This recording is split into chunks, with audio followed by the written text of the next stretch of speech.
Hello friends, welcome to teaching Kishan YouTube channel. તો આપણે કંઈક ઇન્ડિયન જીઓગ્રાફી એટલે કે ભારતની ભૂગોળ ભણતા હતા, જેના ઓલરેડી અત્યાર સુધી આપણે 7 લેક્ચર જોઈ ગયા. તો જો તમે અગાઉના 7 લેક્ચર ન જોયા હોય તો ખાસ કરીને જોઈ લેજો. આઈ બટન ઉપર તમને લિંક મળશે, એના ઉપર ક્લિક કરો, અગાઉના 7 લેક્ચર તમે જોઈ લો.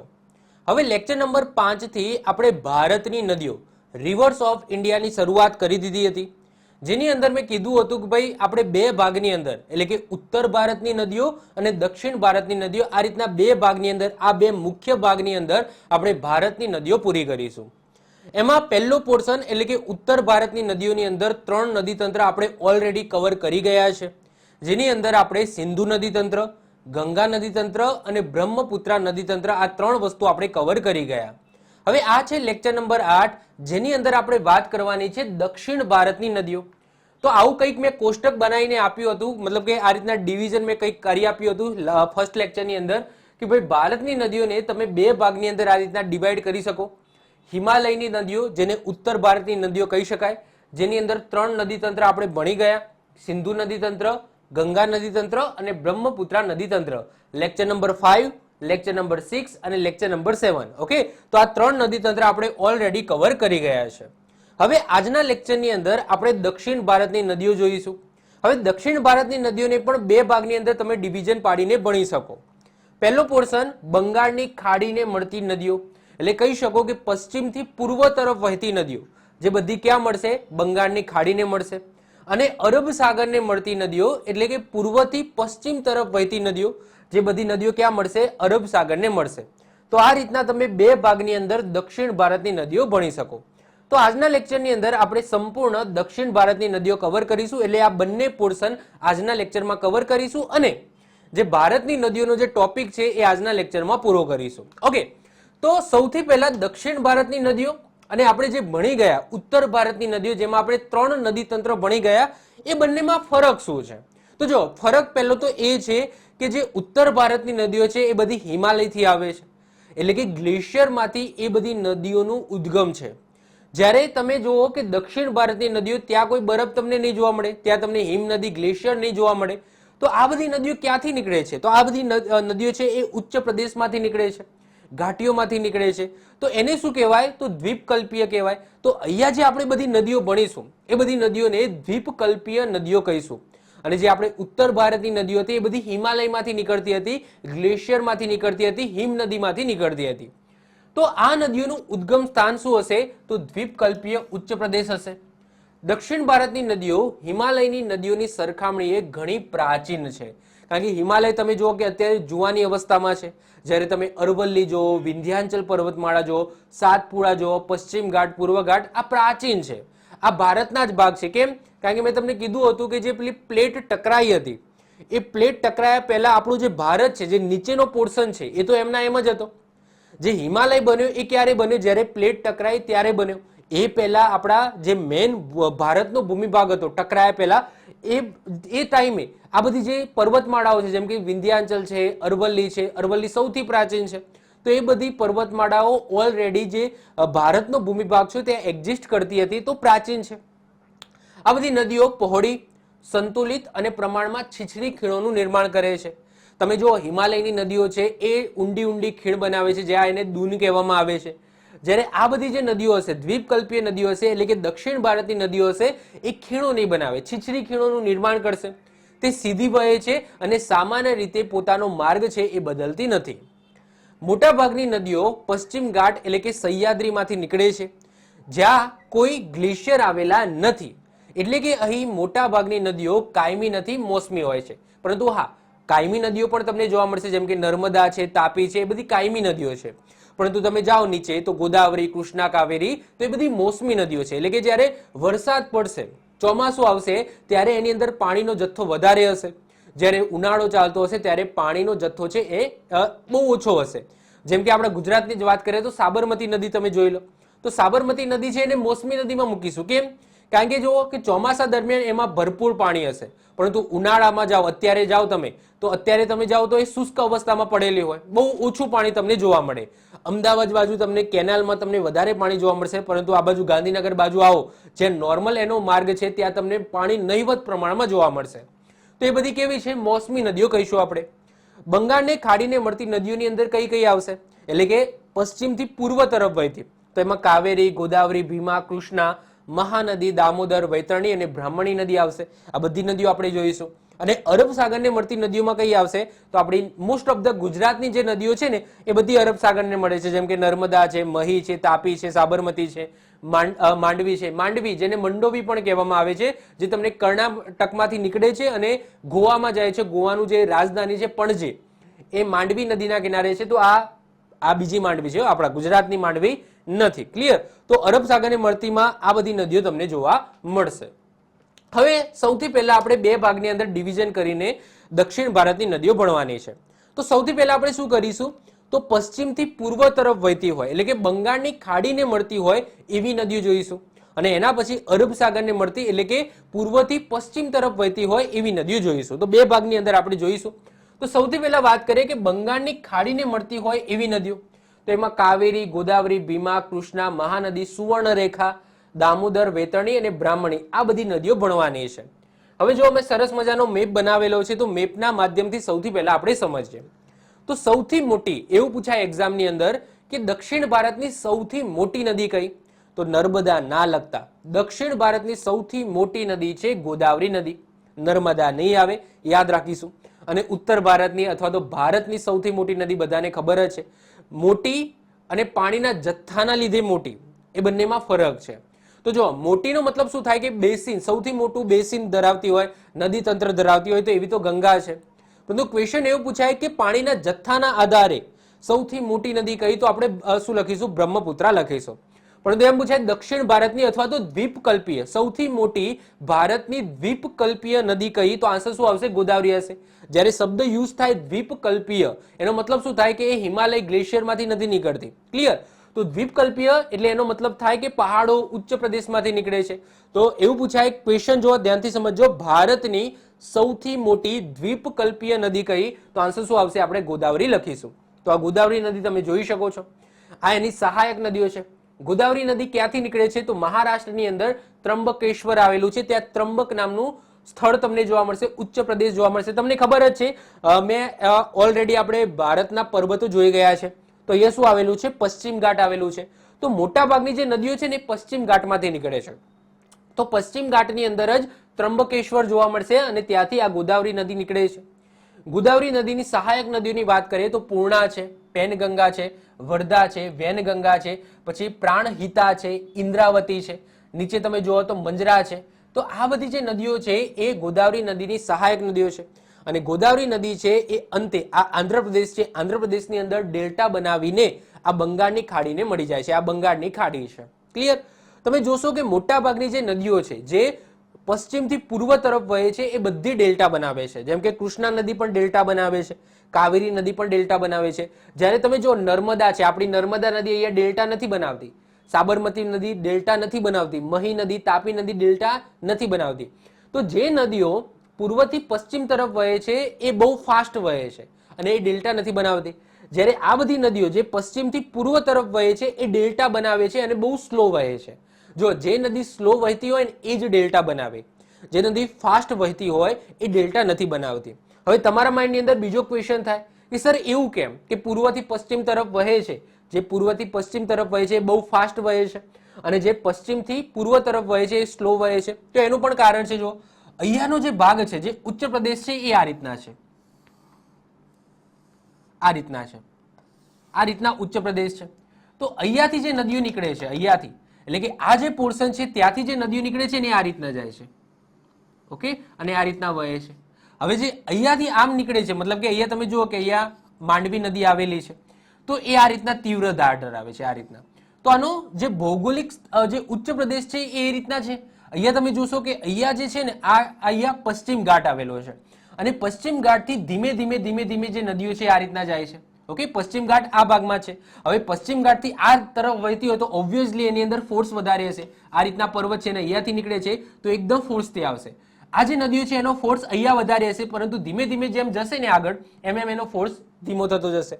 અને જે નદી ધીમે વહે છે અને જ્યારે એનો અંત થવાનો હોય ત્યારે એનો ફોર્સ એકદમ ઘટી જાય છે અને ડેલ્ટા બનાવે છે. ડેલ્ટાનો મતલબ શું? કે જ્યારે નદીનો અંત થવાનો હોય સાગરની અંદર કે બીજી કોઈ નદીની અંદર, ઓકે, ઓબ્વિયસલી અહીંયા તો બધી સમુદ્ર છે, બંગાળની ખાડી છે, તો અહીંયા શું હશે? પાણી હશે. ઓકે, પાણી હશે. તો આનો જે અંત થાય છે બંગાળની ખાડીની અંદર, ત્યારે નાના નાના ફાટાની અંદર ડિવાઈડ થઈ જાય છે. તો એને શું કહેવામાં આવે? ડેલ્ટા કહેવામાં આવે છે. અને વિશ્વનો સૌથી મોટો ડેલ્ટા છે એ આપણા ભારતની અંદર છે, સુંદરબન ડેલ્ટા, જે આપણે ઓલરેડી ગંગા નદી તંત્રની અંદર કવર કરી ગયા છે. એના પછી વાત કરીએ કૃષ્ણા નદી. તો કૃષ્ણા નદી પણ મહારાષ્ટ્રની અંદર, જે અહીંયા પશ્ચિમ ઘાટ આવેલો છે, ત્યાં મહાબળેશ્વર છે, જે ફરવાનું સ્થળ છે, તમને ખબર જ છે. તો એ મહાબળેશ્વરમાંથી આ કૃષ્ણા નદી નીકળે છે. એને ભીમા નદી, કોયના નદી, ડોન નદી, પછી તમે જુઓ કે મોસ્ટ આઈએમપી મુસી નદી નીકળે છે. તો મુસી નદી મળે છે, નીકળે ક્યાં? તો મુસી નદી મળે છે, જેના કિનારે હૈદરાબાદ શહેર આવેલું છે. પછી નાગાર્જુન સાગર ડેમ યાદ રાખજો, કૃષ્ણા નદી ઉપર છે. પછી નીચેથી વાત કરીએ તો તુંગભદ્રા, મોસ્ટ આઈએમપી, કૃષ્ણાની સૌથી મોટી સહાયક નદી છે તુંગભદ્રા, તો એ મળે છે. પછી માલપ્રભા મળે છે. અને અંતે આંધ્રપ્રદેશની અંદર ડેલ્ટા બનાવીને બંગાળની ખાડીને મળી જાય છે. તો આ કૃષ્ણા નદી છે. એના પછી તમે નીચે જાઓ તો ત્યાં છે કાવેરી નદી. તો કાવેરી નદી પણ અહીંયા જે પશ્ચિમ ઘાટ આવેલો છે, આ પશ્ચિમ ઘાટની અંદર કર્ણાટકામાંથી કાવેરી નદીનો ઉદ્ગમ થાય છે. કર્ણાટકમાંથી એ તામિલનાડુમાં જાય છે અને તામિલનાડુની અંદર ડેલ્ટા બનાવીને એ બંગાળની ખાડીની અંદર મળી જાય છે. કાવેરી નદીની સહાયક નદીઓની વાત કરીએ તો લક્ષ્મણ તીર્થ છે, હનાનગીર છે, સિમસા છે, પછી અર્કાવતી છે, કાબિની છે, પછી ભવાની છે, નોયલ છે, અમરાવતી છે. આ બધી કાવેરી નદીની સહાયક નદીઓ છે. તમે આ બાજુ આવી જાઓ તો આ છે ઓડિશા. જો આને હું ઝૂમ કરીને ભણાવીશ, ટેન્શન ના લેશો. અત્યારે જસ્ટ મેપ દ્વારા સમજી લો, એના પછી થિયરિકલ પોર્શનની અંદર આ જે મેપ છે એને ઝૂમ કરીને બધી વસ્તુ આપણે ડિટેલ્સમાં ભણીએ છીએ. એના પછી તમે અહીંયા આવી જાઓ તો આ છત્તીસગઢ છે, આ છે ઓડિશા. તો અહીંયાથી મહાનદી નીકળે છે. તો મહાનદી અહીંયા છત્તીસગઢમાંથી નીકળે છે, એના પછી ઓડિશામાં જાય છે અને ઓડિશામાં ડેલ્ટા બનાવીને એ બંગાળની ખાડીને મળી જાય છે. સહાયક નદીઓની વાત કરીએ તો જોંગ છે, માંડ છે, પછી ઓંગ છે, તેલ છે, એ મહાનદીની સહાયક નદીઓ છે.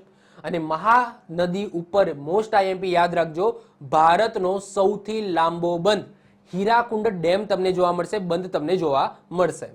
એના પછી તમે ઉપર જાઓ તો બ્રાહ્મણી નદી છે, જે ક્યાંથી નીકળે છે? તો ઝારખંડની રાજધાની રાંચી પાસેથી નીકળે છે. એકચ્યુઅલી બે નદીઓ, શંખ અને કોયલ નદી નીકળે છે, જે ઓડિશાની અંદર રાઉરકેલા પાસે સંગમ પામે છે અને બ્રાહ્મણી નદી બનાવે છે. ઓડિશામાંથી જ એક બીજી નાની નદી નીકળે છે, વેતરણી. તો અહીંયા તમે જોઈ શકો છો, ઓડિશામાંથી જ ઉદ્ભવે છે અને ઓડિશાની અંદર જ બંગાળની ખાડીમાં મળી જાય છે. અને એના પછી સુવર્ણરેખા નદીની વાત કરીએ તો એ પણ રાંચી પાસેથી ઉદ્ભવે છે ઝારખંડની અંદર અને અંતે એ પશ્ચિમ બંગાળમાં જાય છે. પશ્ચિમ બંગાળમાંથી આવે છે ઓડિશામાં અને ઓડિશા નજીક એ બંગાળની ખાડીમાં મળી જાય છે. તો આ થઈ ગઈ તમારી પશ્ચિમથી પૂર્વ તરફ વહેતી નદીઓ. હવે આ બધી નદીઓની આપણે થિયરિકલ પોર્શનની અંદર ડીપમાં સમજી લઈએ. ચલો વન બાય વન એક એક કરીને સમજીએ. તો બંગાળની ખાડીને મળતી નદીઓમાં સૌથી પહેલા જ વાત કરીએ ગોદાવરી નદીની. તો ગોદાવરી નદી અહીંયા તમે મેપની અંદર પહેલા તમે જોઈ લો કે ક્યાં છે. તો આ રહી તમારી ગોદાવરી નદી. હવે થિયરિકલ પોર્શનની અંદર જેમ જેમ આવશે એ રીતના હું તમને મેપની અંદર બતાવતો જઈશ. સૌથી પહેલા વાત કરીએ ઉદ્ભવની. તો ગોદાવરી નદીનું ઉદ્ભવ ક્યાંથી થાય છે? તો મહારાષ્ટ્રના નાસિક જિલ્લામાં ત્રંબકેશ્વરમાંથી, જે ક્યાં આવેલું છે? પશ્ચિમ ઘાટની અંદર આવેલું છે, જેને સહ્યાદ્રી પર્વતમાળા પણ કહેવામાં આવે છે. તો ત્યાંથી આ ગોદાવરી નદીનું ઉદ્ગમ થાય છે, તમે જોઈ શકો છો. અને અંતની વાત કરીએ તો રાજમુદ્રી પાસે ડેલ્ટા બનાવીને બંગાળની ખાડીમાં એનો અંત થાય છે. અને રાજમુદ્રી ક્યાં આવેલું છે? તો રાજમુદ્રી આવેલું છે આંધ્રપ્રદેશની અંદર. તો અહીંયા રાજમુદ્રી આવેલું છે અને રાજમુદ્રી પાસે ડેલ્ટા બનાવીને આ બંગાળની ખાડીમાં મળી જાય છે આ ગોદાવરી નદી. ક્લિયર? વાત કરીએ કયા કયા રાજ્યોમાંથી પસાર થાય છે? તો મહારાષ્ટ્રના નાસિકમાંથી એનો ઉદ્ભવ થાય છે. એના પછી તેલંગાણા, જે આંધ્રપ્રદેશમાંથી જ છૂટું પડેલું છે, તો આ તેલંગાણા છે. ઓકે, આ તેલંગાણા રાજ્ય છે. તો તેલંગાણામાં જાય છે, તેલંગાણામાંથી આંધ્રપ્રદેશની અંદર જાય છે અને આંધ્રપ્રદેશમાં રાજમુદ્રી પાસે એનો અંત થાય છે. ટોટલ લંબાઈની વાત કરીએ તો 1465 કિલોમીટર ટોટલ લંબાઈ છે ગોદાવરી નદીની. યાદ રાખજો, ભારતની સૌથી મોટી અને લાંબી દ્વીપકલ્પીય નદી છે. આવો શબ્દ હોવો જોઈએ અંદર, દ્વીપકલ્પીય. જો દ્વીપકલ્પીય ન હોય તો પછી ગંગા નદી આવે. યાદ રાખજો. જો ક્વેશ્ચન એમ પૂછાય કે ભારતની સૌથી મોટી નદી કઈ, તો સૌથી મોટીમાં ગંગા લખીશું. પરંતુ શબ્દ યુઝ કર્યો હોય કે પાણીના જથ્થાના આધારે ભારતની સૌથી મોટી નદી કઈ, તો આન્સર આવશે બ્રહ્મપુત્રા. પરંતુ શબ્દ એડ કરી દે અંદર દ્વીપકલ્પીય, કે ભારતની સૌથી મોટી અને લાંબી દ્વીપકલ્પીય નદી કઈ? તો આન્સર શું આવશે? ગોદાવરી નદી. ક્લિયર? ચલો આગળ વાત કરીએ. ગોદાવરીને વૃદ્ધ ગંગા અને દક્ષિણની ગંગા તરીકે ઓળખવામાં આવે છે. Most IMP, most IMP. કેમ એવું કહું છું? કારણ કે આગળ એક શબ્દ આવશે કાવેરી. કાવેરીમાં આગળ જુઓ, કાવેરી નદી આવે છે. કાવેરીને યાદ રાખજો દક્ષિણ ભારતની ગંગા કહેવામાં આવે છે, જ્યારે ગોદાવરીને દક્ષિણની ગંગા કહેવામાં આવે છે. ફરીથી રિપીટ કરું છું, કન્ફ્યુઝ ના થતા. જે અહીંયા કાવેરી નદી દેખાય છે ને, આ કાવેરી નદીને દક્ષિણ ભારતની ગંગા કહેવામાં આવે છે, જ્યારે ગોદાવરી નદીને દક્ષિણની ગંગા કહેવામાં આવે છે. આટલો ફરક છે. ઓકે, તો ગોદાવરીને વૃદ્ધ ગંગા અને દક્ષિણની ગંગા તરીકે ઓળખાય છે. સહાયક નદીઓની વાત કરીએ તો પૂર્ણા, વર્ધા, મંજરા, પેનગંગા, વેનગંગા અને સબરી, આ બધી નદીઓ ગોદાવરી નદીની સહાયક નદીઓ છે. અહીંયા તમે જોઈ શકો છો કે પૂર્ણા છે, પેનગંગા, વર્ધા છે, પછી વેનગંગા છે, ઇન્દ્રાવતી છે, પછી મંજરા છે. તો આ બધી ગોદાવરી નદીની સહાયક નદીઓ છે. બસ આટલી વસ્તુ તમારે ગોદાવરી નદીમાંથી યાદ રાખવાની છે. એના પછી નેક્સ્ટ આવે છે કૃષ્ણા નદી. તો કૃષ્ણા નદી ક્યાં છે? સૌથી પહેલા મેપમાં જોઈ લો. તો મહાબળેશ્વરમાંથી નીકળે છે. આ છે મહારાષ્ટ્ર. મહારાષ્ટ્રમાંથી કર્ણાટકામાં જાય છે. કર્ણાટકામાંથી તમે અહીંયા જોઈ શકો છો આ તેલંગાણા છે અને આંધ્રપ્રદેશ છે. તો તેલંગાણાની અંદર પણ જાય છે. જો તો તેલંગાણા અને આંધ્રપ્રદેશની બોર્ડરે વહીને પછી આંધ્રપ્રદેશમાં આવે છે અને આંધ્રપ્રદેશમાં ડેલ્ટા બનાવીને એનો અંત બંગાળની ખાડીમાં થાય છે. તો ઉદ્ભવની વાત કરીએ તો મહારાષ્ટ્રના પશ્ચિમ ઘાટમાં આવેલા મહાબળેશ્વરમાંથી આ કૃષ્ણા નદીનો જન્મ થાય છે.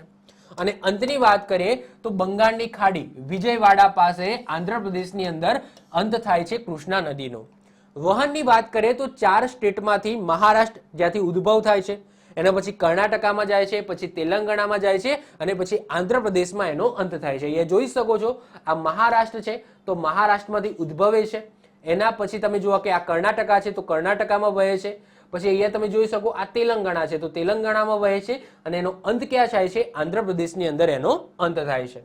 આગળ વાત કરીએ લંબાઈની. તો લંબાઈ તમારે કોઈની યાદ રાખવાની નથી. લંબાઈની વાત કરીએ તો કૃષ્ણા નદીની લંબાઈ છે 1401 કિલોમીટર. સહાયક નદીઓની વાત કરીએ તો ભીમા, તુંગભદ્રા. Tungabhadra most IMP. કેમ? કારણ કે કૃષ્ણાની સૌથી મોટી સહાયક નદી છે. ક્યાં છે? આ રહી જો. તો તુંગભદ્રા જે કર્ણાટકામાંથી ઉદ્ભવે છે અને એના પછી આંધ્રપ્રદેશમાં જાય છે અને આંધ્રપ્રદેશ પછી અહીંયા નાગાર્જુન સાગર ડેમ છે એ જગ્યાએ આ તુંગભદ્રા નદી છે એ કૃષ્ણા નદીને મળે છે અને કૃષ્ણાની સૌથી મોટી સહાયક નદી છે આ તુંગભદ્રા. યાદ રાખીશું. આગળ વાત કરીએ કોઈના, પછી મુસી. મોસ્ટ આઈએમપી એક્ઝામની અંદર ઘણી વખત પૂછાઈ ગયું કે હૈદરાબાદ, તેલંગાણાની જે રાજધાની છે હૈદરાબાદ, હૈદરાબાદ એ કઈ નદીના કિનારે છે? તો યાદ રાખજો મુસી નદીના કિનારે છે. ફરીથી રિપીટ કરું છું, મુસી નદીના કિનારે હૈદરાબાદ શહેર આવેલું છે. મુસી નદી ક્યાં રહી? આ રહી. તો હૈદરાબાદ છે જે ક્યાં આવેલું છે? તેલંગાણાની રાજધાની છે હૈદરાબાદ, જે મુસી નદીના કિનારે છે, જે કૃષ્ણા નદીની સહાયક નદી છે. ગોદાવરી પછી બીજા નંબરની સૌથી મોટી દ્વીપકલ્પીય નદી છે. સૌથી પહેલી તો આપણે જોઈ ગયા ગોદાવરી. તો બીજા નંબરની સૌથી મોટી દ્વીપકલ્પીય નદી શું કઈ આવશે? તો આન્સર શું આવશે? યાદ રાખજો કૃષ્ણા નદી આવશે બીજા નંબરની સૌથી મોટી દ્વીપકલ્પીય નદી. અને ત્રીજા નંબરે આપણી નર્મદા આવે છે. તો તમે સમજી શકો છો કે નર્મદા છે એ ગોદાવરી અને કૃષ્ણા નદી કરતા પણ પાણીના જથ્થાના આધારે એ નાની નદી છે. ઓકે, અને વહન માર્ગના આધારે પણ તમે જુઓ તો એ નાની છે. કૃષ્ણાનો તમે માર્ગ જોઈ શકો છો કે 3 સ્ટેટમાંથી પસાર થાય છે. અહીંયા તમે જોઈ શકો ગોદાવરી પણ તમે જોઈ શકો કેટલી લાંબી છે. જ્યારે આપણે વાત કરીશું આપણી નર્મદા નદીની તો એ 2 સ્ટેટ મધ્યપ્રદેશમાંથી આપણે ગુજરાતમાં જાય છે. તો લંબાઈના આધારે પણ અને પાણીના જથ્થાના આધારે પણ ગોદાવરી પહેલા નંબરે છે, બીજા નંબરે કૃષ્ણા અને ત્રીજા નંબરે આપણી નર્મદા નદી આવે છે. આગળ વાત કરીએ આ નદી ઉપર આંધ્રપ્રદેશ અને તેલંગાણાની બોર્ડર ઉપર યાદ રાખજો નાગાર્જુન સાગર ડેમ આવેલો છે. મોસ્ટ આઈએમપી આ એક્ઝામની અંદર આ પણ પૂછાયેલો ક્વેશ્ચન છે કે નાગાર્જુન સાગર ડેમ કઈ નદી ઉપર આવેલો છે? તો કૃષ્ણા નદી ઉપર આવેલો છે. હવે જો આને સ્ટેટ વાઇઝ જો કન્સિડર કરવો હોય કે નાગાર્જુન સાગર ડેમ એ કયા સ્ટેટમાં મૂકીશું તો આન્સર આવશે આંધ્રપ્રદેશ. જો તમને એમ પૂછાય કે નાગાર્જુન સાગર ડેમ કયા સ્ટેટમાં આવેલો છે, કયા રાજ્યમાં આવેલો છે, તો આન્સર શું તમારે લખવાનો છે? આંધ્રપ્રદેશ લખવાનો છે. પરંતુ એકચ્યુઅલી જો જોવા જઈએ તો એ આંધ્રપ્રદેશ અને તેલંગાણાની બોર્ડર ઉપર છે. પરંતુ વાત થાય કે એનો મોટા ભાગનો પોર્શન એ તમને જોવા મળશે આંધ્રપ્રદેશની અંદર. તો તમારો જવાબ શું હોવો જોઈએ? સ્ટેટના આધારે આંધ્રપ્રદેશ હોવો જોઈએ. આગળ વાત કરીએ, આ ઉપરાંત કર્ણાટકામાં અલમાટી પરિયોજના અને આંધ્રપ્રદેશમાં શ્રી સેલમ પરિયોજના તમને આ નદી ઉપર જોવા મળશે. તો આ તો મોસ્ટ આઈએમપી છે, નાગાર્જુન સાગર ડેમ. આ સિવાય 2 ડેમ બીજા છે કૃષ્ણા નદી ઉપર. એક કર્ણાટકામાં છે અલમાટી પરિયોજના અને બીજું આંધ્રપ્રદેશમાં છે શ્રી સેલમ પરિયોજના. એ પણ તમને કૃષ્ણા નદી ઉપર તમને જોવા મળશે. તો કૃષ્ણા નદીને લઈને આટલી વસ્તુ તમારે યાદ રાખવાની છે. એના પછી ત્રીજા નંબરે વાત કરીએ કાવેરી નદીની. તો સૌથી પહેલા મેપમાં સમજીએ કે કાવેરી નદી ક્યાં આવેલી છે. તો આ કર્ણાટકા છે, તો કર્ણાટકામાંથી જ કાવેરી નદીનો ઉદ્ભવ થાય છે. કર્ણાટકામાંથી એ ક્યાં જાય છે? તો આખું કર્ણાટકા છે. કર્ણાટકામાંથી તમિલનાડુમાં જાય છે અને તમિલનાડુમાં તમે જોઈ શકો છો ડેલ્ટા બનાવીને એનો અંત થાય છે. એટલે કે 2 રાજ્યોની અંદર જ એ પસાર થાય છે. કર્ણાટકા જ્યાંથી ઉદ્ભવ થાય છે એમાંથી તમિલનાડુમાં જાય છે અને તમિલનાડુમાં એનો અંત થઈ જાય છે. ક્લિયર? તો ઉદ્ભવની વાત કરીએ તો કર્ણાટકમાં કુર્ગ જિલ્લામાં આવેલા બ્રહ્મગીરીની ટેકરીઓમાંથી કાવેરી નદીનો ઉદ્ભવ થાય છે. આ છે બ્રહ્મગીરીની ટેકરીઓ જ્યાંથી કાવેરી નદીનો ઉદ્ભવ થાય છે કર્ણાટકાની અંદર. અને અંતની વાત કરીએ તો બંગાળની ખાડીમાં તામિલનાડુ જિલ્લાની અંદર એનો અંત થાય છે. તો આ તામિલનાડુ છે, તામિલનાડુની અંદર એનો અંત થાય છે. વહનની વાત કરીએ તો 2 જ રાજ્યોની અંદર કર્ણાટકા અને તામિલનાડુની અંદર કાવેરી નદી વહે છે. લંબાઈની વાત કરીએ તો 800 કિલોમીટર આની લંબાઈ છે, જે તમારે યાદ રાખવાની નથી. ઘણી બધી સહાયક નદીઓ છે, નામ બોલી જાઉં છું. એક છે સિમસા, પછી હેમાવતી, લક્ષ્મણ તીર્થ, અમકાવતી, નોઈલ, ભવાની, અમરાવતી અને કાબિની. આ બધી એની સહાયક નદીઓ છે. અહીંયા તમે જોઈ શકો છો કે આ સિમસા છે, હરાનગી છે, લક્ષ્મણ તીર્થ છે, કાબિની છે, અમકાવતી છે, પછી અમરાવતી છે, નોઈલ છે, ભવાની છે.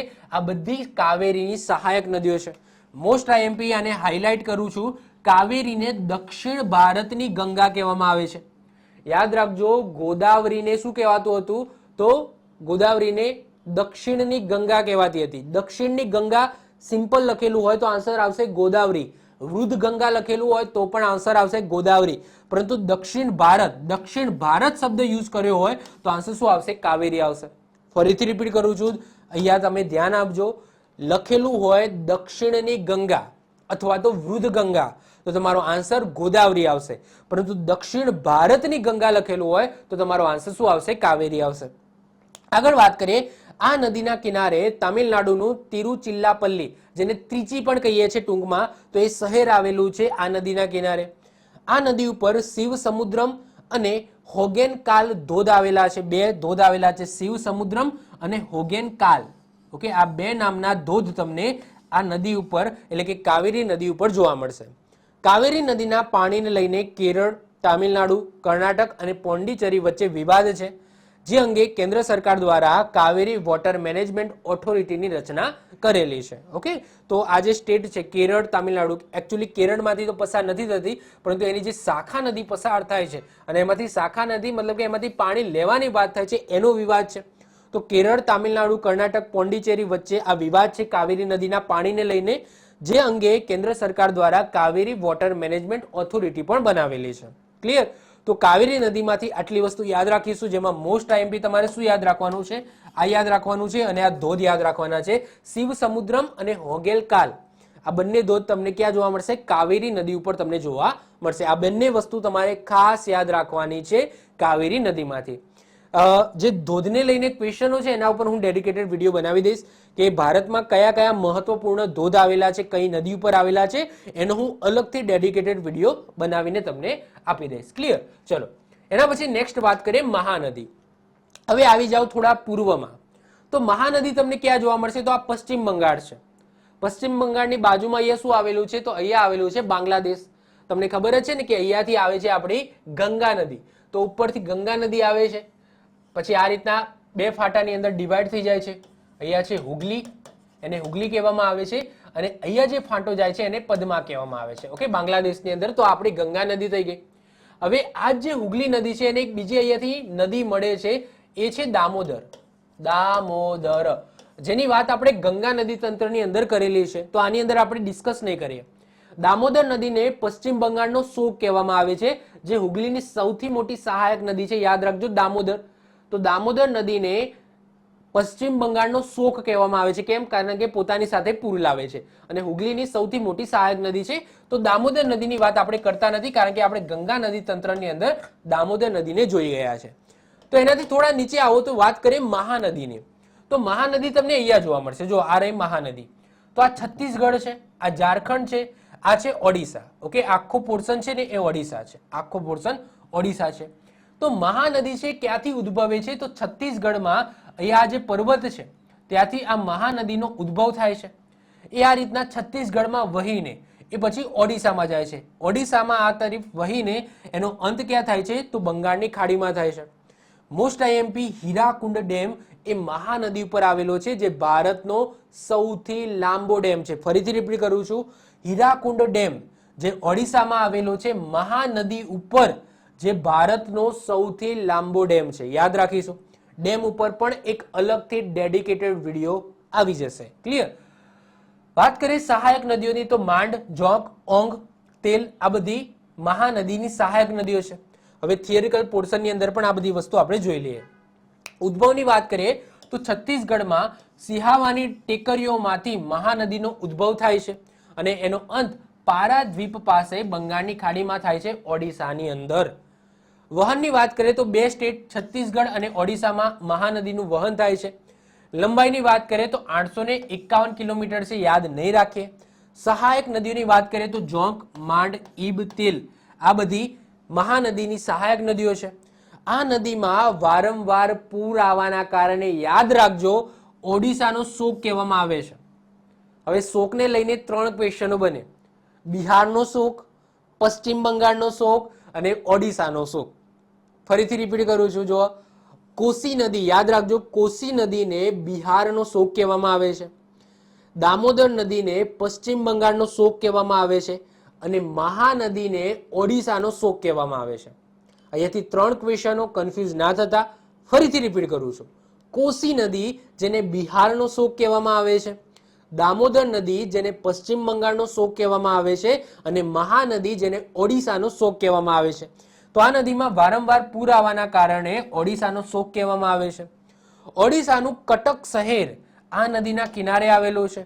આ નદી ઉપર ભારતનો સૌથી લાંબો બંધ હીરાકુંડ ડેમ આવેલો છે, જેની લંબાઈ છે 25.79. ઓકે, 79, 25.79 એટલે કે 25.79 કિલોમીટર આની લંબાઈ છે હીરાકુંડ ડેમની, જે ભારતનો સૌથી લાંબો ડેમ છે. અને ટીકરપારા ડેમ પણ તમને આ મહાનદી ઉપર જોવા મળશે. તો મહાનદીમાંથી તમારે આટલા ક્વેશ્ચનો યાદ રાખવાના છે, જેમાંથી ઓબ્વિયસલી મોસ્ટ આઈએમપી ક્વેશ્ચન અહીંયા છે. ઓકે, અને અહીંયા છે. તો આ બે લાઈનમાં મોસ્ટ આઈએમપી ક્વેશ્ચન છુપાયેલો છે મહાનદીને લઈને. એના પછી નેક્સ્ટ વાત કરીએ સુવર્ણરેખા નદી. હવે સુવર્ણરેખા નદી તમને ક્યાં જોવા મળશે? તો એ તમને અહીંયા જોવા મળશે. તો આ રહી સુવર્ણરેખા નદી. તો સુવર્ણરેખા નદી છે એ ઝારખંડમાં રાંચી પાસેથી ઉદ્ભવે છે. સુવર્ણરેખા નદી છે એ ઝારખંડમાંથી પશ્ચિમ બંગાળ, જો પશ્ચિમ બંગાળમાં જાય છે, પછી પાછી ઓડિશામાં આવે છે અને ઓડિશામાં એ બંગાળની ખાડીમાં અંત પામે છે. તો ઉદ્ભવની વાત કરીએ તો ઝારખંડની રાજધાની રાંચી પાસેથી એનો ઉદ્ભવ થાય છે અને ઓડિશા પાસે બંગાળની ખાડીને મળી જાય છે. વહનની વાત કરીએ તો ઝારખંડ, પશ્ચિમ બંગાળ અને ઓડિશામાં એનું વહન છે. લંબાઈની વાત કરીએ તો 395 કિલોમીટર એનું વહન છે, યાદ નથી રાખવાનું. સહાયક નદીમાં એક છે જે યાદ રાખવાની નથી, ખરકઈ. ખરકઈ એ સુવર્ણરેખા નદીની સહાયક નદી છે. મોસ્ટ આઈએમપી ક્વેશ્ચન, સુવર્ણરેખા નદીના કિનારે જમશેદપુર જે ઝારખંડમાં આવેલું છે, તો જમશેદપુર આવેલું છે, જે પોલાદ માટે જાણીતું છે. તમને ખબર છે સ્ટીલ પોલાદ માટે જમશેદપુર જાણીતું છે. ઔદ્યોગિકરણ માટે જાણીતું છે જમશેદપુર. ટાટાની જે મેઇન ફેક્ટરી તમે જોઈ શકો જમશેદપુરમાં જોવા મળશે. તો આ નદીના તટ ઉપર જમશેદપુર શહેર આવેલું છે. આ નદીમાં ત્યાંની મોટા ભાગની કંપનીઓનું રસાયણયુક્ત પાણી જાય છે, તેથી આ નદીમાં એક પણ જલીય જીવ તમને જોવા નહીં મળે, એક પણ માછલી બાછલી તમને જોવા જ નહીં મળે. અને એટલા જ માટે આ નદીને જૈવિક મરુસ્થલીય નદી પણ કહેવામાં આવે છે, કારણ કે જમશેદપુર છે એ ઔદ્યોગિકરણ માટે જાણીતું છે. જે રીતના વાત કરીએ કે અંકલેશ્વર, ગુજરાતમાં અંકલેશ્વર છે એ ઔદ્યોગિકરણનું કેન્દ્ર છે, સૌથી વધારે ત્યાં તમને ઉદ્યોગો જોવા મળશે. એ રીતના જમશેદપુરની અંદર પણ ઘણા બધા ઉદ્યોગો છે. તો એનું જે રસાયણયુક્ત પાણી છે એ આ નદીની અંદર ઠાલવવામાં આવે છે, જેના કારણે એક પણ જલીય જીવ આ નદીની અંદર નથી જોવા મળતો અને એના જ કારણે આ નદીને જૈવિક મરુસ્થલીય નદી પણ કહેવામાં આવે છે.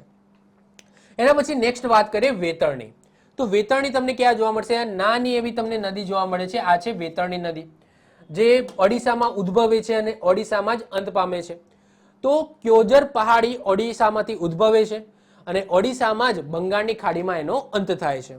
વહનની વાત કરીએ તો માત્ર ઓડિશા સ્ટેટની અંદર જ એનું વહન છે અને પુરાણોમાં આ નદીને લોકી અને પરુની નદી પણ કહેવામાં આવતી હતી. ઓકે, આ વેતરણી નદી એક નાની એવી નદી છે જે તમે જોઈ શકો છો, જે પશ્ચિમથી પૂર્વ તરફ વહે છે, ઓડિશામાં ઉદ્ભવે છે અને ઓડિશામાં જ એનો અંત થાય છે.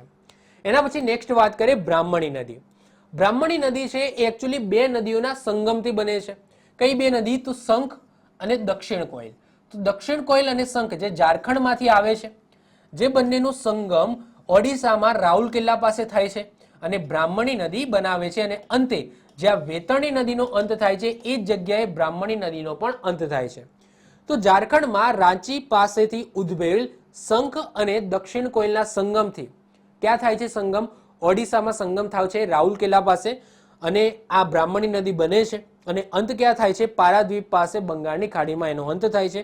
અને વહનની વાત કરીએ તો ઝારખંડ અને ઓડિશામાં એનું વહન છે. તો બ્રાહ્મણી નદીમાં આટલી વસ્તુ તમારે યાદ રાખવાની છે. ક્લિયર? તો આ સાથે પશ્ચિમથી પૂર્વ તરફ વહેતી નદીઓ, પશ્ચિમથી પૂર્વ તરફ વહેતી નદીઓ આપણે બધી કવર કરી ગયા. હવે આપણે વાત કરીશું અરબ સાગરને મળતી નદીઓ, બીજો પોર્શન.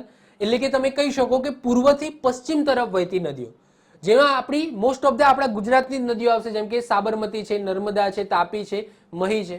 મોસ્ટ ઓફ ધ આપણી મોટી મોટી નદીઓ આવી ગઈ. એના પછી માંડવી છે, જેને મંડોવી પણ કહેવામાં આવે છે, જે તમને કર્ણાટકામાંથી ઉદ્ભવે છે, ગોવામાં અંત પામે છે. પછી લુણી નદી જે રાજસ્થાનમાં ઉદ્ભવે છે અને આપણા કચ્છના રણની અંદર અંત પામે છે.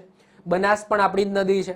પછી જુવારી છે, પેરિયાર છે, સરાવતી છે, એ તમને દક્ષિણ ભારતની અંદર જોવા મળશે. તો અરબ સાગરને મળતી નદીઓની અંદર તમારે આ બધી નદીઓ જોવાની છે. તમે અહીંયા જોઈ શકો આ માંડવી છે, જેને મંડોવી પણ કહેવામાં આવે છે, જે પણજી, જે ગોવાની રાજધાની છે પણજી, એ માંડવી નદીના કિનારે છે અથવા તો મંડોવી નદીના કિનારે છે. પછી અહીંયા તમને સરાવતી જોવા મળશે, અહીંયા પેરિયાર જોવા મળશે અને બીજી બધી નદીઓ તમે જુઓ કે આપણા ગુજરાતની આસપાસ આવેલી નદીઓ છે, જેમ કે લુણી છે, બનાસ છે, સરસ્વતી, રૂપેણ, સાબરમતી, મહી, નર્મદા છે, તાપી છે. આ બધી નદીઓ જે પૂર્વથી પશ્ચિમ તરફ વહે છે અને બધાનો અંત ક્યાં થાય છે? તો અરબ સાગરની અંદર બધાનો અંત થાય છે. ક્લિયર? તો આપણે વન બાય વન એક એક કરીને નદી જોઈશું. બીજી વસ્તુ કે આ જે બધી નદીઓ છે, જે ગુજરાતની નદીઓ છે, એ આપણે ગુજરાતની જીઓગ્રાફીની અંદર આપણે ઓલરેડી કવર કરી ગયા છે ડિટેલ્સમાં. તો અહીંયા આપણે ટાઈમ વેસ્ટ નહીં કરીએ. જે લોકોએ એ વિડીયા નથી જોયા તો તમે જોઈ લેજો. મેં સંપૂર્ણ ગુજરાતની ભૂગોળ A to Z મેપના માધ્યમથી ચલાવેલી છે. એમાં ગુજરાતની નદીઓની અંદર આપણે નર્મદા, તાપી, સરસ્વતી, રૂપેણ, બનાસ, સાબરમતી, મહી, આ બધી જ નદીઓ ડિટેલ્સમાં સમજી ગયા છે મેપના માધ્યમથી. તો અહીંયા હું ફરીથી એ કથા રિપીટ કરવાનો નથી. આપણે ટાઈમ વેસ્ટ નહીં કરીએ, તો ત્યાંથી બધી ડિટેલ્સ તમે જોઈ લેજો. હા, ભારતના પોઈન્ટ ઓફ વ્યૂથી આ બધી નદીઓની અંદર કંઈક હશે ડિટેલ્સ, તો એ આપણે કવર કરી લઈએ. ક્લિયર? તો ભારતના પોઈન્ટ ઓફ વ્યૂથી આપણે આ નદીઓ જોઈ લઈએ, બાકી ગુજરાતની અંદર ડીપમાં આપણે જશું નહીં. ક્લિયર? ચલો, તો અહીંયા સૌથી પહેલા મેપમાં સમજી લો. તો સૌથી પહેલા વાત કરીએ લુણી નદીની. તો લુણી નદી છે એ રાજસ્થાનના પુષ્કરમાંથી ઉદ્ભવે છે અને એના પછી આપણા ગુજરાતની અંદર જે અહીંયા કચ્છનું રણ આવેલું છે, તો આ કચ્છના રણની અંદર એ નદીનો અંત થાય છે. એના પછી ત્રણ નદીઓ બનાસ, સરસ્વતી અને રૂપેણ, આ ત્રણ નદીઓ એ કચ્છના નાના રણમાં સમાય છે, એટલા માટે કુંવારિકા નદીઓ કહેવામાં આવે છે. બનાસ નદી છે એ રાજસ્થાનમાંથી ઉદ્ભવે છે. એના પછી સરસ્વતી નદી છે એ તમે જોશો અહીંયા આપણા ગુજરાતમાંથી જ ઉદ્ભવે છે, વાત કરીશું. રૂપેણ નદી છે એ મહેસાણા જિલ્લામાંથી ઉદ્ભવે છે, એની પણ આપણે વાત કરીશું. મહેસાણા છે એ રૂપેણ નદીના કિનારે છે. એના પછી સાબરમતી નદી એ ઢેબર સરોવર રાજસ્થાનમાંથી ઉદ્ભવે છે અને એનો અંત ક્યાં થાય છે? તો બંગાળની ખાડી ક્યાં આવી? ખંભાતનો અખાત. તો ખંભાતના અખાતમાં થાય છે, જેના નીચે પછી અરબ સાગર સ્ટાર્ટ થઈ જાય છે. એના પછી મહી નદી તમે જુઓ તો મહી નદી છે મધ્યપ્રદેશમાં મેહદ સરોવર આવેલું છે, ત્યાંથી ઉદ્ભવે છે. આ રીતના યુ ટર્ન મારે છે, કારણ કે અહીંયા કર્કવૃતને 2 વખત કાપે છે. આ રીતના યુ ટર્ન મારીને મહીસાગર જિલ્લામાં ગુજરાતમાં એન્ટર થાય છે. મહીસાગર જિલ્લામાં તમને બે બંધ તમને જોવા મળશે, વણાકબોરી અને કંડાણા, જે મહી નદી ઉપર તમને જોવા મળશે. એના પછી એ ખંભાતના અખાતમાં એનો અંત થાય છે. એના પછી વાત કરીએ નર્મદા નદીની, તો નર્મદા નદી જે મૈકલ શ્રેણી, જે મધ્યપ્રદેશમાં મૈકલ શ્રેણી આવેલી છે, જેનું સૌથી ઊંચું શિખર છે અમરકંટક, જ્યાંથી આ નર્મદા નદી નીકળે છે.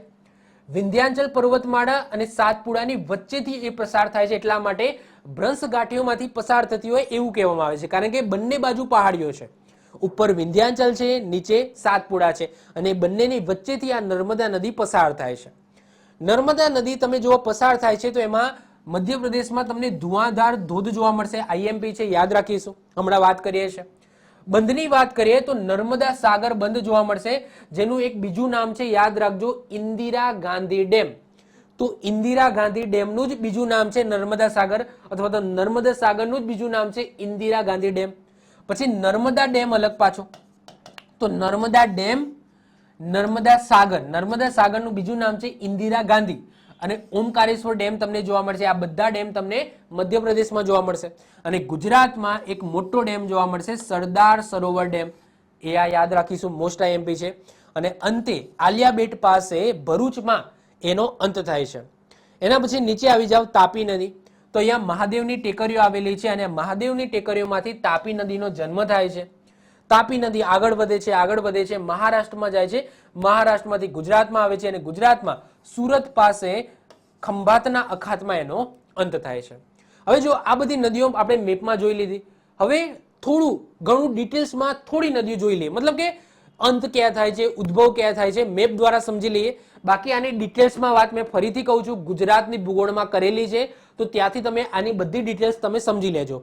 ખાલી આપણે આ બધી નદીઓનું કોષ્ટકના માધ્યમથી ક્વિક રિવિઝન કરી લઈએ. ક્લિયર? ચલો, તો કોષ્ટક મેં સરસ મજાનું બનાવેલું છે, તો કોષ્ટકના માધ્યમથી આપણે આ નદીઓ જોઈ લઈએ. સૌથી પહેલા વાત કરીએ લુણી નદીની. તો રાજસ્થાનમાં નાગોર જિલ્લામાં પુષ્કર નજીકથી એનો ઉદ્ભવ થાય છે, અને અંત ક્યાં થાય છે? કચ્છના રણમાં, આપણા ગુજરાતની અંદર.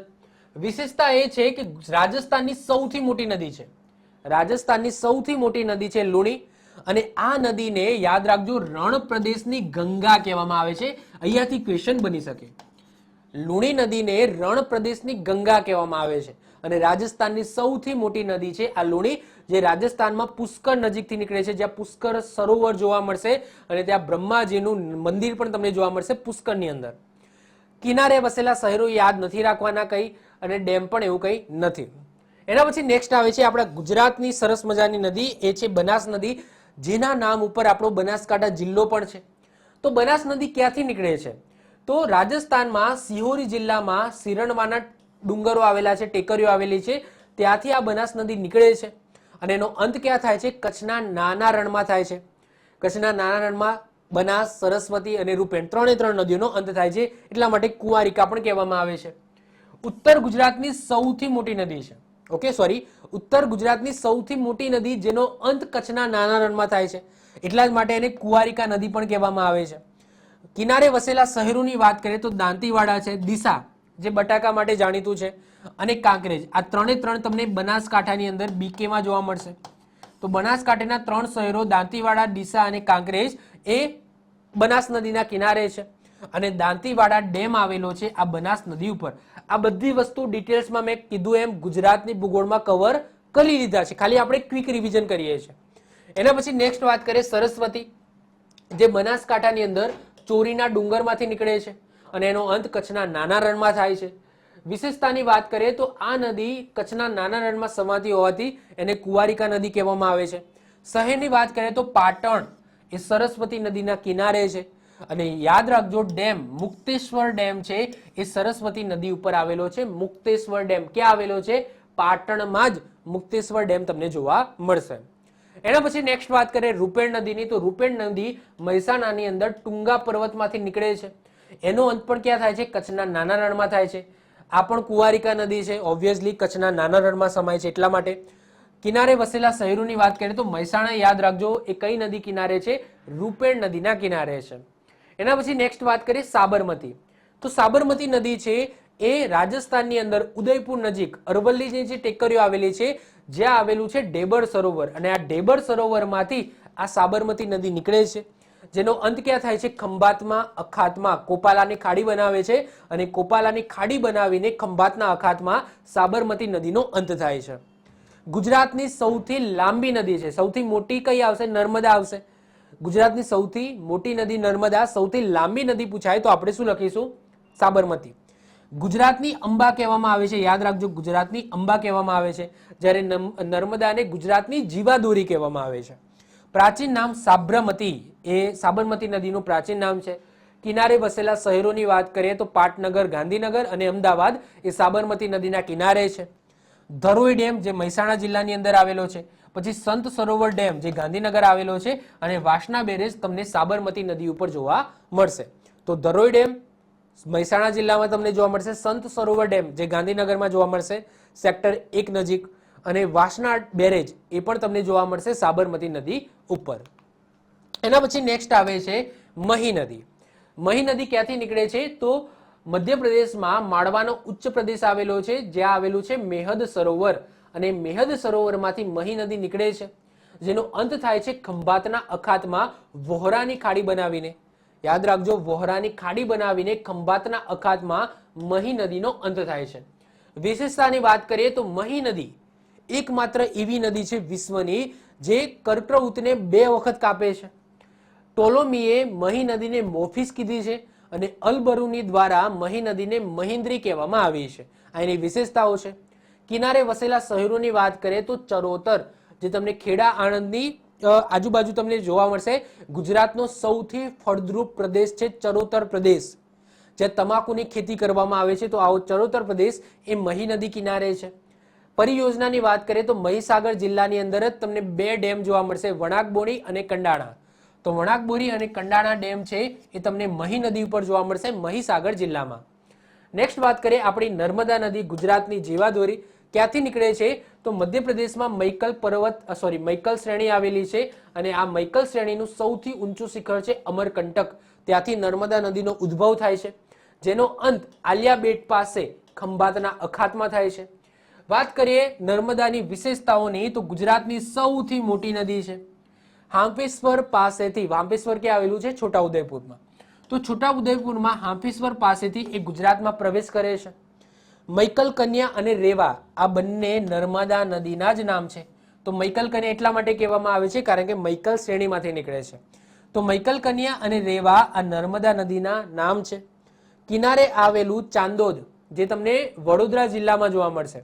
તો વડોદરા જિલ્લામાં આવેલું ચાંદોદ એ નર્મદા નદીના કિનારે આવેલું છે, જ્યાં 3 નદીઓનો સંગમ થાય છે, ઓરસંગ, કરજણ અને નર્મદા.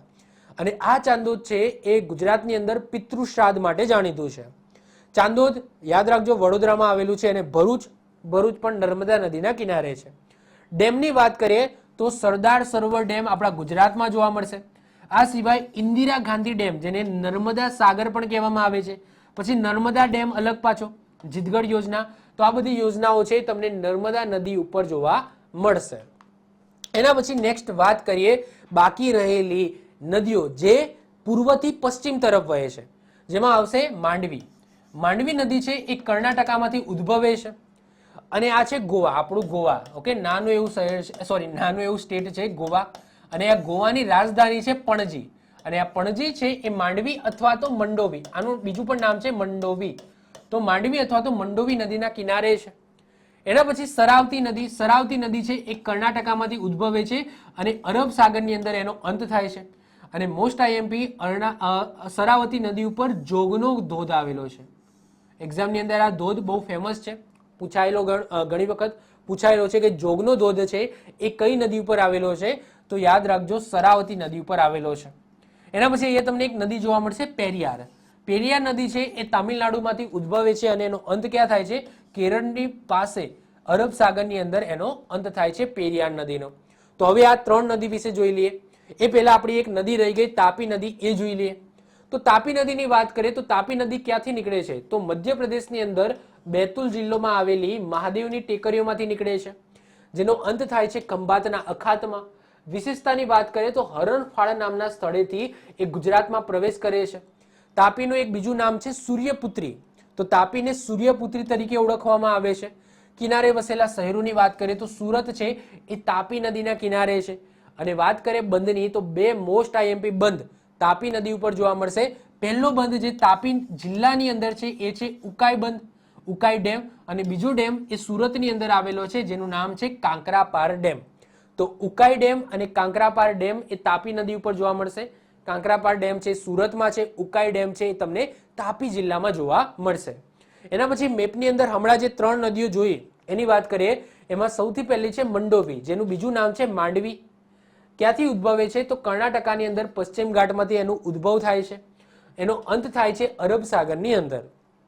વાત કરીએ ગોવાની રાજધાની જે પણજી છે એ આ માંડવી અથવા તો મંડોવી નદીના કિનારે છે. અને ગોવાની જો નોંધ કરીને એ લખેલું છે કે ગોવાની સૌથી લાંબી નદી છે ને એ છે જુવારી. તો જુવારી નદી છે એ પણ તમે યાદ રાખજો, એ પણ આ રીતના પશ્ચિમથી પૂર્વ તરફ વહે છે, જેનો ઉદ્ભવ ગોવામાંથી જ થાય છે અને એનો અંત ગોવામાંથી થાય છે. અહીંયા લખી દઉં છું, ઉદ્ભવ અને અંત બંને ગોવામાંથી થાય છે. એટલે કે ગોવાની અંદર જ ઉદ્ભવે છે, ગોવામાં જ એનો અંત થાય છે. જુવારી નદી જે ગોવાની સૌથી લાંબી નદી છે. જ્યારે ગોવાની રાજધાની પણજી છે એ કઈ નદી કિનારે છે તો મંડોવી અથવા તો માંડવી નદીના કિનારે છે. કિનારે વસેલા શહેરોની અંદર આપણે પણજી રાખીશું. ઓકે, નેક્સ્ટ વાત કરીએ છીએ શરાવતી. શરાવતી નદી છે એ કર્ણાટકામાં ઉદ્ભવે છે અને એનો અંત પણ કર્ણાટકાની અંદર જ થાય છે, અરબ સાગરની અંદર. સુપ્રસિદ્ધ જોગનો ધોધ જેનું બીજું નામ છે ગેરસપ્પા ધોધ. તો જોગનો ધોધ જેને ગેરસપ્પા ધોધ પણ કહેવામાં આવે છે એ કઈ નદી કિનારે છે તો સોરી નદી કિનારે ક્યાં નદી ઉપર છે તો શરાવતી નદી ઉપર છે. એના પછી નેક્સ્ટ વાત કરીએ પેરિયાર નદી. પેરિયાર નદી હમણાં વાત કરીએ એમ કે તમિલનાડુમાં શિવગીરીની ટેકરીઓ આવેલી છે ત્યાંથી ઉદ્ભવે છે અને એનો અંત થાય છે અરબ સાગરની અંદર. અને કેરળની સૌથી લાંબી નદી છે આ પેરિયાર નદી. પેરિયાર નદી એ કેરળની સૌથી લાંબી નદી છે અને પેરિયાર નેશનલ પાર્ક છે એ ક્યાં આવેલું છે તો આ નદીના કિનારે આવેલું છે. પેરિયારના કિનારે તમને પેરિયાર નેશનલ પાર્ક જોવા મળશે. ક્લિયર? તો આ થઈ ગઈ તમારી દક્ષિણ ભારતની નદીઓ. તો દક્ષિણ ભારતની નદીઓ આપણે બે ભાગની અંદર જોઈ, પૂર્વથી પશ્ચિમ અને પશ્ચિમથી પૂર્વ. તો સૌથી પહેલા આપણે શું વાત કરી તો સૌથી પહેલા આપણે વાત કરી કે એવી નદીઓ જે પશ્ચિમથી પૂર્વ તરફ વહે છે, જેમાં આપણે મોસ્ટ આઈએમપી નદીઓ જોઈ ગયા, કાવેરી છે, ગોદાવરી છે, કૃષ્ણા છે, એ બધી નદીઓ. જ્યારે આ પોર્શનની અંદર એટલે કે એવી નદીઓ જે પૂર્વથી પશ્ચિમ તરફ વહે છે એમાં આપણે ઓલરેડી બધી નદીઓ આપણે ગુજરાતની ભૂગોળની અંદર કવર કરી ગયા છે. નર્મદા છે, તાપી છે, બનાસ છે, પછી વાત કરીએ કે લુણી નદી છે, આ બધી વસ્તુ આપણે ગુજરાતની ભૂગોળમાં કવર કરી ગયા હતા. એટલે કે આ બીજા પોર્શનની અંદર તમને વધારે કંઈ ખાસ જાણવા મળ્યું નહીં, કારણ કે બધી ઓલમોસ્ટ જે મોટી મોટી નદીઓ છે એ બધી ગુજરાતમાંથી વહે છે ને એ બધી વસ્તુ આપણે ઓલરેડી ગુજરાતની ભૂગોળમાં કવર કરી ગયા હતા. હજુ લેક્ચર પૂરો નથી થયો. હવે જો હવે આપણે વાત કરીશું અમુક એવા કન્ફ્યુઝિંગ પોઈન્ટ. એના પહેલા આપણે શું જોઈશું કે નદી અને નદી કિનારે વસેલું શહેર. જે રીતના આપણે ગુજરાતની ભૂગોળની અંદર પણ મેં આ ટોપિક અલગથી કરાવ્યો હતો, આની અંદર આપણે આની અંદર જ લઈ લઈએ છીએ. તો આ એક ટોપિક છે જેમાં વાત કરવાની છે કે નદી અને એ નદી કિનારે કયા કયા શહેરો વસેલા છે. તો આનો અલગથી લેક્ચર મતલબ કે ગુજરાતની નદીઓનો અલગથી એક લેક્ચર બનાવીને મેં ગુજરાતની ભૂગોળની અંદર કરાવ્યો હતો. તો આની અંદર ગુજરાતની નદીઓ છે એને નહીં લઈએ, આની અંદર આપણે ભારતની નદીઓ લઈશું. ઓકે, જો ગુજરાતની નદી અને એના કિનારે વસેલા શહેરોની તમારે જો લેક્ચર જોવો હોય તો એ તમને ગુજરાતની ભૂગોળમાંથી મળી જશે. ઓકે, તો હવે વાત કરીએ કે નદી અને નદી કિનારે વસેલા શહેરોની. તો આપણે ગુજરાતની નદીઓ જેટલી પણ ભણી ગયા છે એમાંથી મોસ્ટ આઈએમપી શહેરો જે કોઈ નદીના કિનારે વસેલા હોય, જે એક્ઝામ પોઈન્ટ ઓફ વ્યૂથી મહત્વના હોય, એ હવે આપણે જોઈ લઈએ. તો આપણે સિંધુ નદી તંત્રથી શરૂઆત કરીશું. એમાં સિંધુ નદીના કિનારે તમને કયું શહેર જોવા મળશે તો લદાખ છે, લદાખની રાજધાની છે લેહ. તો એ લેહ શહેર સિંધુ નદી કિનારે છે. પછી જમ્મુ કાશ્મીરની રાજધાની છે, હવે તો બંને યુનિયન ટેરિટરી બની ગયા. તો જમ્મુ કાશ્મીર યુનિયન ટેરિટરી એટલે કે જમ્મુ કાશ્મીર કેન્દ્ર શાસિત પ્રદેશની રાજધાની છે શ્રીનગર, જે જેલમ નદી કિનારે છે. પછી અમૃતસર જે પંજાબમાં આવેલું છે, જે કઈ નદી કિનારે છે રાવી નદી કિનારે છે. પછી પંજાબની અંદર જ તમને લુધિયાણા જોવા મળશે. તો લુધિયાણા એ સતલુજ નદી કિનારે છે. એના પછી ગુપ્ત કાશી અથવા તો કેદારનાથ કઈ નદી કિનારે છે તો મંદાકિની નદી કિનારે છે. એના પછી ગંગા નદી કિનારે કયા કયા શહેરો જોવા મળશે તો હરિદ્વાર છે, ઋષિકેશ છે, કાનપુર છે, વારાણસી છે, કન્નોજ છે, પટના છે, પ્રયાગરાજ છે, જેને અહલાબાદ પણ કહેવામાં આવે છે. તો એ બધા ગંગા નદી કિનારે છે. યમુના નદી કિનારે કયા કયા શહેરો છે તો આગ્રા છે, નવી દિલ્હી છે, મથુરા છે અને પ્રયાગરાજ. પ્રયાગરાજ બંનેમાં આવશે. કેમ? કારણ કે પ્રયાગરાજ પાસે જ ગંગા અને યમુના નદીનો સંગમ થાય છે. તો પ્રયાગરાજ, જેને અહલાબાદ પણ કહેવામાં આવે, એટલે કે પ્રાચીન નામ અહલાબાદ છે. તો અહલાબાદ એટલે કે આજનું પ્રયાગરાજ એ ગંગા અને યમુના બંને નદીના કિનારે કહી શકો. એના પછી બ્રહ્મપુત્રા નદીના કિનારે તમને દિબ્રુગઢ અને ગુવાહાટી જોવા મળશે, જે તમારે યાદ રાખવાના છે. એના પછી મોસ્ટ આઈએમપી અયોધ્યા. અયોધ્યા કઈ નદી કિનારે છે? તો સરયુ નદી કિનારે છે. એના પછી યુપીની રાજધાની લખનઉ એ કઈ નદી કિનારે છે? તો ગોમતી નદી કિનારે છે. એના પછી કલકત્તા, તો પશ્ચિમ બંગાળનું કલકત્તા એ કઈ નદીના કિનારે છે? હુગલી નદીના કિનારે છે, જે ગંગા નદી છે. ગંગા નદીનો જ એક ફાંટો છે. એના પછી કટક. કટક જે તમને જોવા મળશે ઓડિશામાં, અને એ કટક એ કઈ નદી કિનારે છે? મહાનદી કિનારે છે. એના પછી ગોદાવરી નદીના કિનારે તમને નાસિક જોવા મળશે, જે મહારાષ્ટ્રમાં આવેલું છે, અને રાજમુંદ્રી જોવા મળશે, જે તમને આંધ્રપ્રદેશમાં જોવા મળશે. તો ગોદાવરી નદીના કિનારે નાસિક અને રાજમુંદ્રી, જે તમને ગોદાવરી નદી કિનારે જોવા મળશે. પછી કૃષ્ણા નદીના કિનારે તમને વિજયવાડા જોવા મળશે, જે આંધ્રપ્રદેશમાં આવેલું છે. તો એ કૃષ્ણા નદી કિનારે છે. પછી કાવેરી નદીના કિનારે તિરુચિલ્લાપલ્લી, ઓકે, તિરુચિલ્લાપલ્લી, જેને ત્રિચી પણ કહેવામાં આવે છે, ટૂંકમાં ત્રિચી કહેવામાં આવે, તો ત્રિચી અથવા તો તિરુચિલ્લાપલ્લી, જે તમને કાવેરી નદીના કિનારે જોવા મળશે. આ સિવાય મૈસૂર, જે કર્ણાટકામાં મૈસૂર આવેલું છે, એ પણ તમને કાવેરી નદીના કિનારે જોવા મળશે. એના પછી મોસ્ટ આઈએમપી મુસી. મુસી નદીના કિનારે તેલંગાણાની રાજધાની હૈદરાબાદ આવેલું છે. તો એક્ઝામની અંદર પૂછાય કે હૈદરાબાદ કઈ નદી કિનારે છે? તો મુસી નદી કિનારે છે. એના પછી મદુરઈ. મદુરઈ છે એ કઈ નદી કિનારે છે? તો વેગઈ નદીના કિનારે છે. યાદ રાખીશું. જે તમને ક્યાં જોવા મળશે? તામિલનાડુમાં જોવા મળશે. પછી બ્રાહ્મણી. તો બ્રાહ્મણી નદીના કિનારે તમને રાઉરકેલા જોવા મળશે. યાદ રાખજો, રાઉરકેલા જે તમને ઓડિશામાં જોવા મળશે, જે બ્રાહ્મણી નદીના કિનારે છે. એના પછી ચંબલ. ચંબલ નદીના કિનારે તમને કોટા અને ગ્વાલિયર જોવા મળશે. કોટા યાદ રાખજો, રાજસ્થાનમાં આવેલું છે, બધાને ખબર જ છે. તો ચંબલ નદીના કિનારે તમને કોટા અને ગ્વાલિયર જોવા મળશે. પછી હિંડન. હિંડન નદીના કિનારે તમને ગાઝિયાબાદ જોવા મળશે. પછી ક્ષિપ્રા. ક્ષિપ્રા પણ મોસ્ટ આઈએમપી નદી છે, યાદ રાખજો. ક્ષિપ્રા નદી જે તમને મધ્યપ્રદેશમાં જોવા મળશે, અને મધ્યપ્રદેશમાં જે ઉજ્જૈન આવેલું છે, આ ઉજ્જૈન એ કઈ નદી કિનારે છે? ક્ષિપ્રા નદી કિનારે છે. એના પછી માંડવી અથવા તો મંડોવી, જે નદીના કિનારે ગોવાની રાજધાની પણજી જોવા મળશે. પછી સુવર્ણરેખા. સુવર્ણરેખા નદીના કિનારે તમને જમશેદપુર જોવા મળશે, જે ઝારખંડમાં આવેલું છે. અને તુંગભદ્રા નદીના કિનારે મોસ્ટ આઈએમપી હમ્પી જોવા મળશે. હમ્પી તમને કર્ણાટકામાં જોવા મળશે. જે આપણી નોટ છે, નોટની અંદર પણ હમ્પી તમને જોવા મળશે. આપણું શું કહેવાય, યુનેસ્કો વર્લ્ડ હેરિટેજ સાઇટ છે હમ્પી. તો એ તુંગભદ્રા નદી કિનારે છે. આ પણ આપણે ખાસ યાદ રાખીશું. ક્લિયર? ચલો હવે વાત કરીએ કન્ફ્યુઝિંગ પોઈન્ટની. તો એ પણ આની અંદર કવર કરાવી લઉં. અમુક એવા કન્ફ્યુઝિંગ પોઈન્ટ છે જે મિક્સ થઈ જતા હોય, તો એ અહીંયાથી આપણે કોષ્ટક દ્વારા જોઈ લઈએ. તો સૌથી પહેલા આ બાજુ આવી જાઓ. તો સૌથી પહેલા આપણા ગુજરાતની નદીઓની કન્ફ્યુઝિંગ પોઈન્ટ છે એ જોઈ લઈએ. જેમ કે જે ગેલો નદી છે ને, આ ગેલો નદીને ઉન્મત્ત ગંગા કહેવામાં આવે છે, એટલે કે એના અપાયેલા બીજા નામો છે. પછી તાપી નદીને સૂર્યપુત્રી કહેવામાં આવે છે. સાબરમતી નદીને ગુજરાતની અંબા કહેવામાં આવે છે. હાથમતી નદીને કિરાત કન્યા કહેવામાં આવે છે. યાદ રાખજો, હાથમતી નદી અને સાબરમતી આ બંને નદી ભેગી થાય છે ને, એના પછી સાબરમતી નદી બને છે. તો સાબરમતી નદી કઈ રીતના બને છે? સાબર અને હાથમતી નદી છે એ ભેગી થાય છે પ્રાંતિજ પાસે. સાબરકાંઠાનું સિટી છે પ્રાંતિજ. તો એ પ્રાંતિજ પાસે ભેગી થાય છે, અને પ્રાંતિજે ભેગી થઈને સાબરમતી નદી બનાવે છે. અને હાથમતી નદીને કિરાત કન્યા કહેવામાં આવે છે. વિશ્વામિત્રી. વિશ્વામિત્રી નદી, જેને મગરોની નદી કહેવામાં આવે છે, એને ગુજરાતની લિમ્પોપો કહેવામાં આવે છે. એકચ્યુઅલી લિમ્પોપો નામની નદી છે, જે તમને જોવા મળશે દક્ષિણ આફ્રિકામાં. તો દક્ષિણ આફ્રિકામાં લિમ્પોપો છે, લિમ્પોપો નામની નદી છે, ત્યાં મગરો જોવા મળે છે. અને એ ટાઈપના મગરો, મતલબ કે મગરો આપણા ગુજરાતની અંદર વિશ્વામિત્રી નદીમાં જોવા મળે છે. એટલા માટે આને ગુજરાતની લિમ્પોપો કહેવામાં આવે છે. નર્મદાની વાત કરીએ, એને મૈકલ કન્યા અને રેવા આ બે નામ મળેલા છે નર્મદા નદીને. આ સાથે ગુજરાતની જીવાદોરી પણ કહેવામાં આવે છે નર્મદા નદીને. પછી ભાદરને સૌરાષ્ટ્રની ગંગા કહેવામાં આવે છે.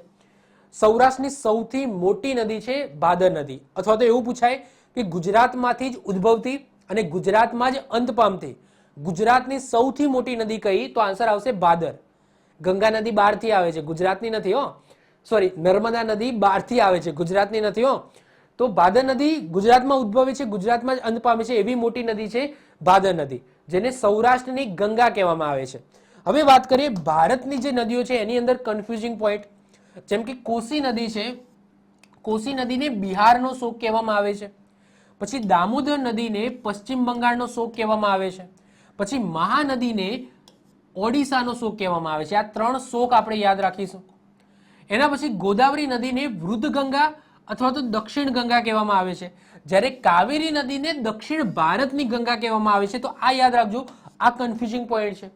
ગોદાવરી નદીનું બીજું નામ છે વૃદ્ધ ગંગા અથવા તો દક્ષિણ ગંગા, જ્યારે કાવેરી નદીનું બીજું નામ છે દક્ષિણ ભારતની ગંગા. પછી લુણી નદી છે, જે હમણાં આપણે જોઈ ગયા, રાજસ્થાનમાંથી આવે છે, કચ્છના રણની અંદર સમાઈ જાય છે, એને રણ પ્રદેશની ગંગા કહેવામાં આવે છે. તો લુણી નદી એને રણ પ્રદેશની ગંગા કહેવામાં આવે છે. પછી શારદા નદી, જેને ગૌરી ગંગા અથવા તો મહાકાલી કહેવામાં આવે છે, જે ભારત અને નેપાળની વચ્ચેથી વહે છે. તો એવી શારદા નદીને ગૌરી ગંગા અથવા તો મહાકાલી કહેવામાં આવે છે. પછી ગંડક નદી, ગંડક નદીને નારાયણી નદી કહેવામાં આવે છે, નારાયણી નદી. ક્લિયર? તો આ અમુક કન્ફ્યુઝિંગ પોઈન્ટ હતા જે તમારે યાદ રાખવાના છે, જે મેં તમને કોષ્ટક દ્વારા એક સાથે સમજાવી દીધા. હવે વાત કરીએ બીજા કન્ફ્યુઝિંગ પોઈન્ટની, તો એમાં મહી નદી, જે કર્કવૃતને 2 વખત પસાર કરે છે. યાદ રાખજો, કર્કવૃતને 2 વખત કાપતી હોય, આ રીતના કર્કવૃત છે એને 2 વખત કાપતી હોય એવી નદી છે મહી નદી. એ જ રીતના વિષુવવૃત, વિષુવવૃત જે મિડલમાંથી પસાર થાય છે, તો વિષુવવૃત જેને ઇક્વેટર કહેવામાં આવે છે, તો વિષુવવૃતને 2 વખત કાપતી હોય એવી નદી છે કોંગો. આ ભારતની નદીઓ નથી, ઓકે, આ નીચેની જે નદીઓ છે એ ભારતની નદીઓ નથી. તો કોંગો નદી છે એ વિષુવવૃતને 2 વખત કાપે છે, કારણ કે ભારતમાંથી માત્ર ને માત્ર કર્કવૃત પસાર થાય છે, વિષુવવૃત મકરવૃત પસાર થતું નથી. એના પછી લિમ્પોપો, લિમ્પોપો છે ને એ મકરવૃતને 2 વખત કાપે છે. તો મકરવૃતને 2 વખત કાપતી હોય એવી છે લિમ્પોપો. પછી વિષુવવૃતને 2 વખત કાપે એવી છે કોંગો. પછી નાઇલ નદી છે ને એ વિષુવવૃત અને કર્કવૃત બંને ઉપરથી પસાર થાય છે, એટલે કે આ રીતના એ પસાર થાય છે. તો અહીંયા વિષુવવૃત છે, ઉપર કર્કવૃત છે, તો આ રીતના પસાર થતી હોય, એટલે વિષુવવૃતને પણ કાપે છે અને કર્કવૃતને પણ કાપે છે એવી નદી છે નાઇલ. પછી બરમેજો કરીને એક નદી છે જે મકરવૃતને 3 વખત કાપે છે, એટલે કે 3 વખત પસાર કરે છે. એટલે કે સમજી લો આ રીતના છે કે આ મકરવૃત છે, તો આ રીતના થઈ, આ રીતના થઈ, પછી આ રીતના વહે છે. તો 1, 2 અને 3 આ રીતના 3 વખત કાપે છે એવી છે બરમેજો, જે મકરવૃતને 3 વખત પસાર કરે છે. તો આ પણ અમુક એવા કન્ફ્યુઝિંગ પોઈન્ટ હતા જે તમારે યાદ રાખવાના છે. તો આ સાથે ભારતની સંપૂર્ણ નદીઓ અહીંયા પૂર્ણ થાય છે. આઈ હોપ સો તમને લેક્ચર ગમ્યો હશે, 100% ગમ્યો હશે. ગમ્યો હોય તો એક સરસ મજાની લાઈક તમે આપી દો, મિત્રો સાથે આ લેક્ચરને શેર કરી દો, અને આ ચેનલ ઉપર ભૂલથી તમે નવા આવી ગયા હોય તો આવા જ વિડીયો જોવા માટે ચેનલને સબસ્ક્રાઇબ કરીને બાજુમાં બેલ આઇકન હશે એ દબાવી દેજો, જેથી કોઈ નવો વિડીયો અપલોડ કરું તેની નોટિફિકેશન તમને મળતી રહે અને તમારો કોઈ પણ વિડીયો મિસ ના થાય. તો મળીશું નેક્સ્ટ લેક્ચરમાં. બાય, ઓલ ધ બેસ્ટ, જય હિન્દ, જય ભારત.